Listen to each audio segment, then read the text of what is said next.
Wenye Down syndrome, kwanza nianze kwamba ni watu wenye ulemavu wa akili. Ulemavu wa akili unaathiri muonekano wao. Wanaonekana wanapozaliwa wanakuwa na ulimi mkubwa, macho yao yanakuwa yanakwenda juu hivi, ningesema kama Mchina labda. Vidole vyao gumba na vidole vingine vya mguu na mkono vinaachana.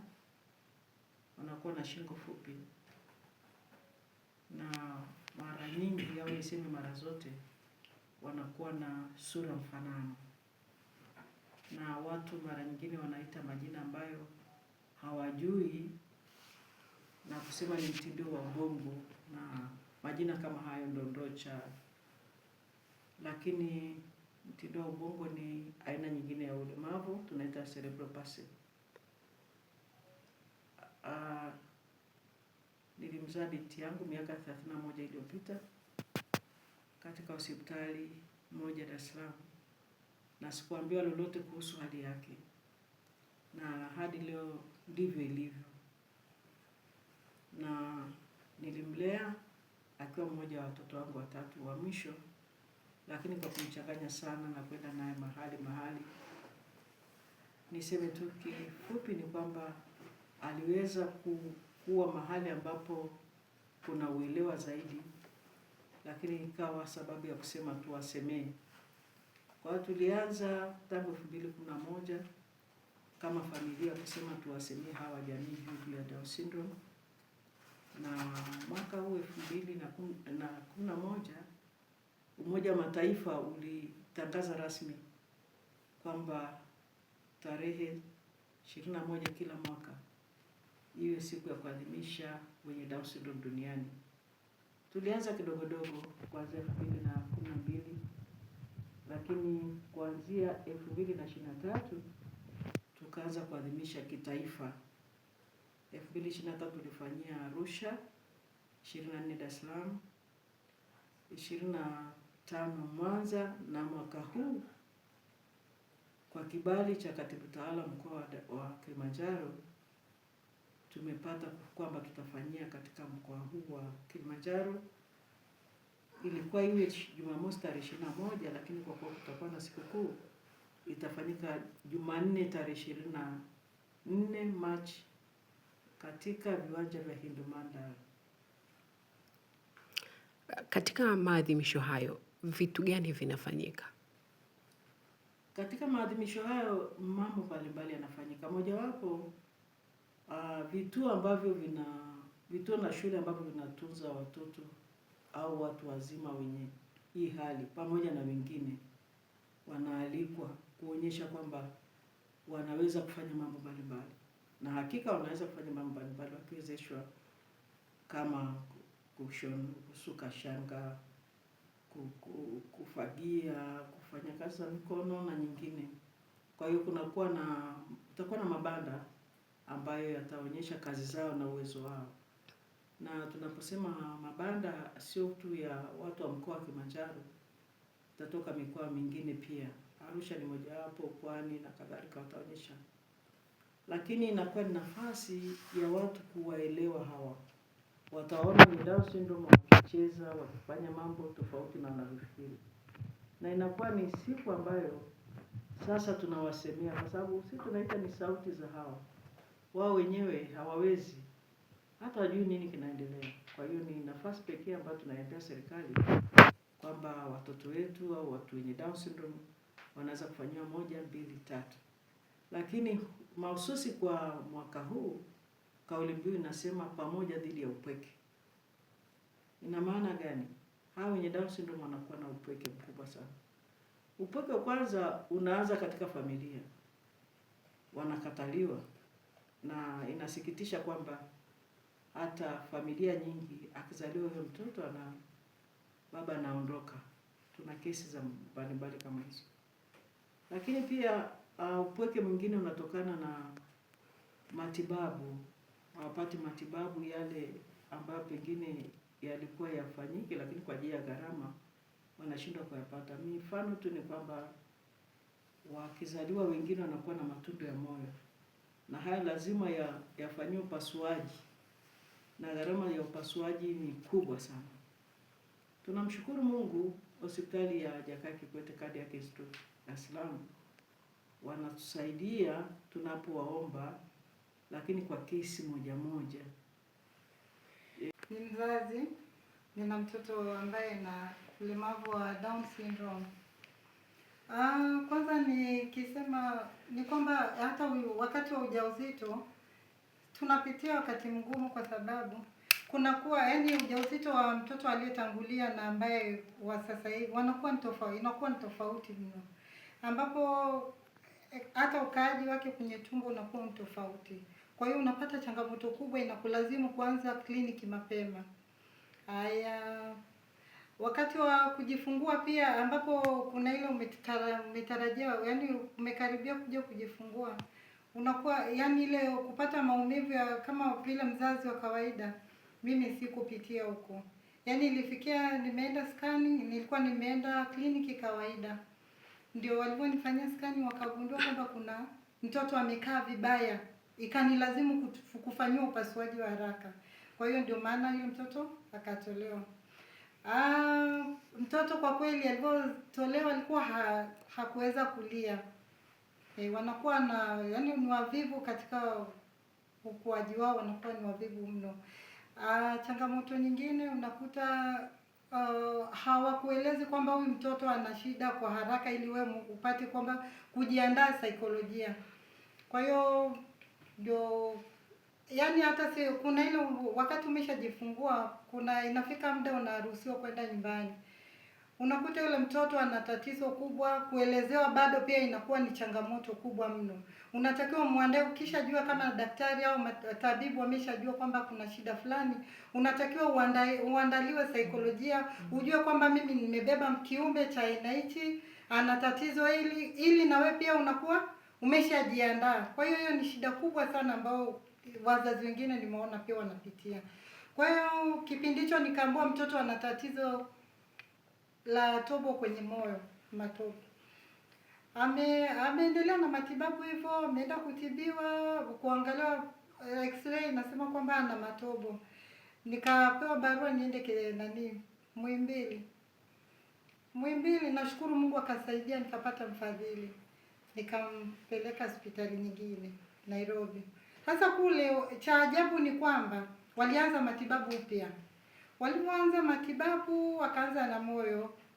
Walipofika wakaniambia moyo wake hauna shida kabisa, wala hauna tobo, uko very much okay. Kwa hiyo sasa wakakuja kupata tatizo ni gastro. Kwa hiyo tunakuja kujua kwamba watoto tatizo linakuwa sio moyo, kwa sababu wameweka specific moyo. Lakini unakuta kumbe ni kitu kingine. By the time alikuwa hakui, ni mdogo, hakui kabisa, mtoto wa miezi 6 na kilo 5. Kwa hiyo ndio hivyo, Mungu akasaidia, wanaendelea tu vizuri. Ukuaji wao umekuwa kwa changamoto mno. Haya, kifikia kwenda shule pia inakuwa ni changamoto. Hawa watoto kwanza ukuaji inakuwa shida. Wanachukua muda mrefu, miaka 4 kukaa chini. Kutembea naweza kufika mpaka miaka 5. Kama aliyetangulia mama yetu ametusaidia sana, kwa sababu mtoto wake tayari ameshapitia tunapoelekea.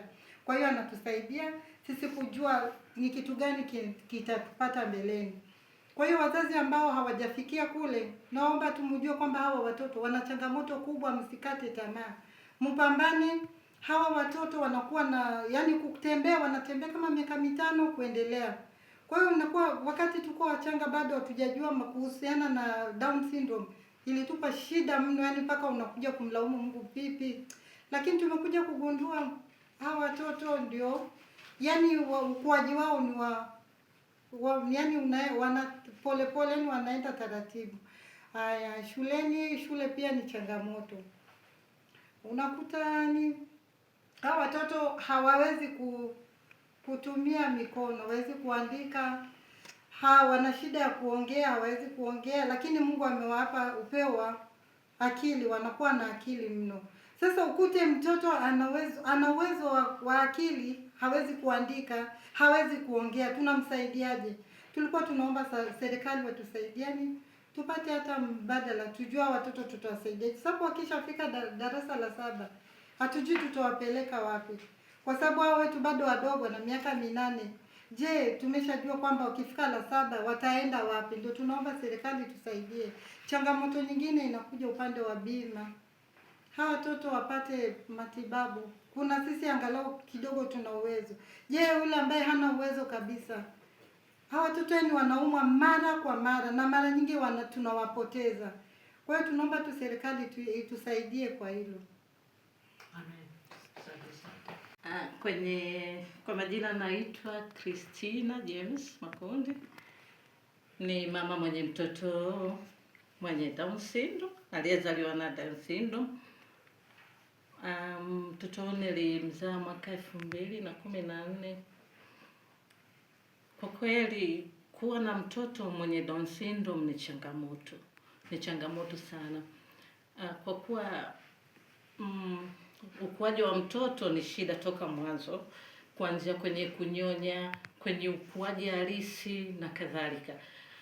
Watoto hao wakizaliwa hawana kitu wanachoweza kufanya wao kama wenyewe, wao kama wao. Kila kitu ni lazima kiwe introduced. Kwa maana ya kwamba ili mtoto wa kawaida akizaliwa labda anaweza kaa anacheza hivi na nini, lakini watoto wetu hawa unakuta kidogo hawachezi, anakuwa ametulia tu. Kwa ili aweze kucheza ni unafundishwa, unampeleka mtoto kwenye mambo yanaitwa physiotherapy, alafu kule wanakufundisha namna ya kumlea mtoto. Sasa kuhudhuria physiotherapy nako ni changamoto kwa kuwa mtoto anahitajika labda mara 3 kwa wiki awe anahudhuria. Kwa mzazi ambaye hana uwezo ni ngumu kidogo kuweza kumudu zile gharama za usafiri za kwenda kwenye physiotherapy na kurudi. Vile vile kuna vitu vinavyohitajika kwa ajili ya kumchangamsha yule mtoto. Kwa mfano, nahitajika kengele za kwenye macho ili aweze kuangalia, aweze kupepesa, ajue kumbe kuna kupepesa macho, kuna kufanya. Kwa hivyo vitu vyote hivyo ni gharama. Kwa hiyo ni changamoto kwa mzazi ambaye atakuwa hana uwezo. Lakini pia changamoto nyingine ni kwamba watoto wetu wanapata matatizo ya kuwa na matundu kwenye moyo, shida ya moyo. Wengine kwa mfano mimi mtoto alikuwa na matundu 3 ya moyo.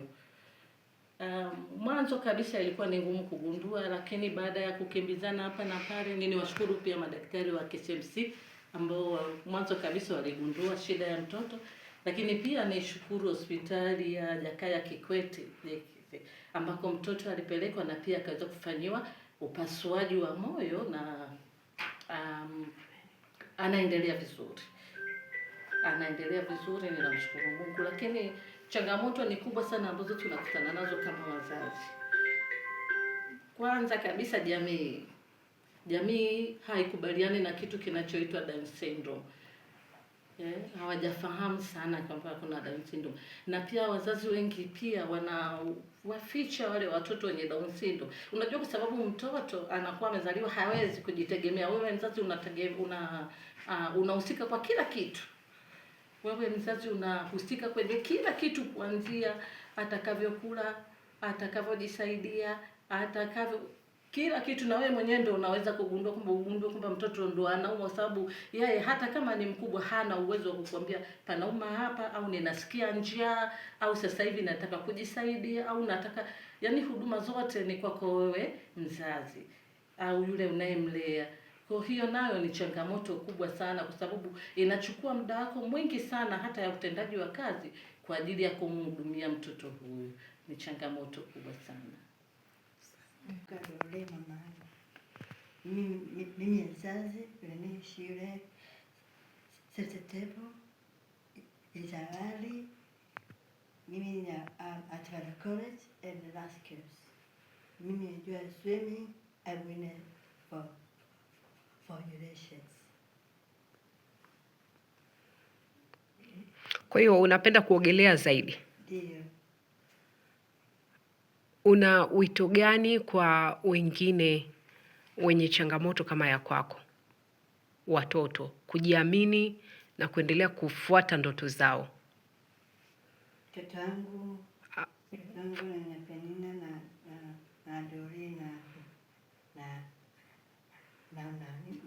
na maliza maana saa huko na nyumbani huko wazazi hawatakuwa hajanielewa.